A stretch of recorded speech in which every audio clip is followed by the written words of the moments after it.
Le dossier de cette édition, la Camargue est-elle en sursis? C'est une hypothèse qui n'a rien de farfelu si l'on en croit les climatologues. À 6 mois de la conférence de Paris, le sujet est dans tous les esprits. Un échec de cette conférence serait une menace aussi sur le plan économique, a d'ailleurs affirmé François Hollande tout à l'heure lors d'une intervention à l'OCDE qui réunit, vous le savez, les pays les plus riches. Alors les Camarguais seront-ils les premiers réfugiés climatiques de France? Dossier réalisé par Johan Relat et Lise Itreux. C'est un petit village, coincé entre la Méditerranée et les marais de Camargue. Les Saintes-Maries de la Mer, 2500 habitants, cernés par les eaux, devenus malgré eux les témoins de l'implacable avancée de la mer. Des plages avalées par les flots et remplacées au fil des ans par ces kilomètres de digues. Des paysages engloutis, dont seuls les plus anciens se souviennent encore. Par exemple, ici, la mer, elle était à 400 mètres en 1942 ou 3 quand les Allemands avaient fait leur défense. Il y avait des blocos de défense et il y avait 400 mètres de plage là-devant. Et la mer, maintenant, elle est là. Un symbole de la fragilité de la Camargue. Au fil des années, plus de 20 millions d'euros ont été dépensés pour protéger cette commune. Mais après les tempêtes de l'hiver dernier, l'avenir des Saintes-Maries est de nouveau incertain. Car par endroits, ces protections ont été attaquées par les vagues, comme ce chemin de promenade. Une digue napoléonienne qui, pour le maire de la ville, doit être préservée à tout prix. Si l'eau venait à passer par-dessus cette digue, cette digue à la mer, hein, l'eau monterait peut-être de 15, 20, 30 cm, mais elle va s'étendre. La Camargue est plate. Hein. On sera isolé. On ne veut pas devenir le Mont-Saint-Michel. L'urgence, c'est de faire des travaux, protéger le village. La Camargue, 15 000 hectares de plaine, vulnérables, cernés par la mer et par les deux bras du Rhône. Des paysages de cartes postales et des espaces naturels uniques au monde qui attirent chaque année des centaines de milliers de visiteurs, entièrement menacés par le changement climatique. Un bouleversement dont ces célèbres taureaux noirs pourraient bien être les premières victimes. C'est en tout cas le sentiment de leur éleveuse.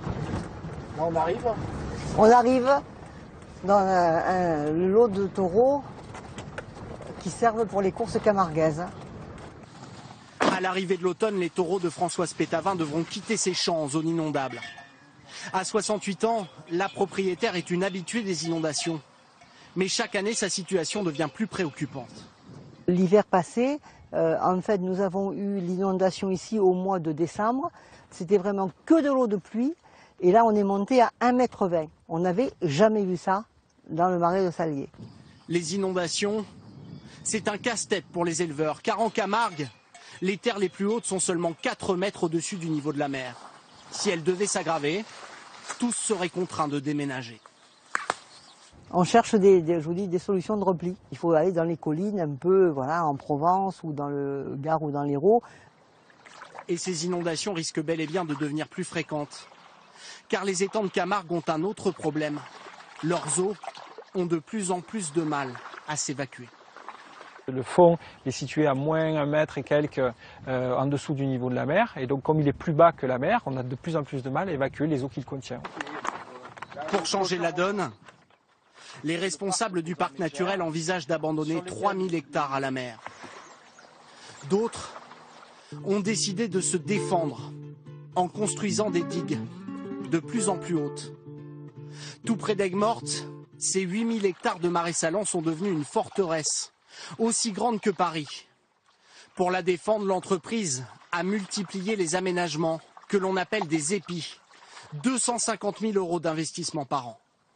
Il y a des épis frontaux qui sont des brise-lames pour justement ralentir les mini-tempêtes que nous pouvons avoir en Méditerranée.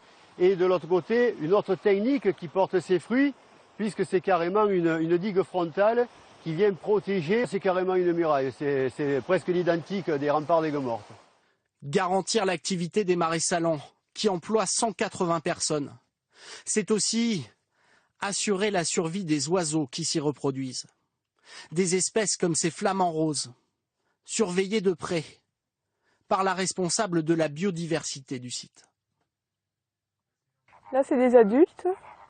Les jeunes, en fait, sont gris. Donc là, je vois pas de gris. Une attraction touristique indissociable de la culture du sel.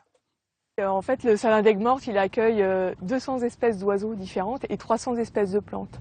Donc à l'échelle de la Camargue, ça représente un gros enjeu. C'est une zone humide d'importance internationale ici, en particulier pour les flamants roses. Ces 10 dernières années, plus de 300 millions d'euros ont été dépensés pour protéger la Camargue et ses habitants, qui pourraient un jour devenir les premiers réfugiés climatiques français si la montée de la mer s'accélérait.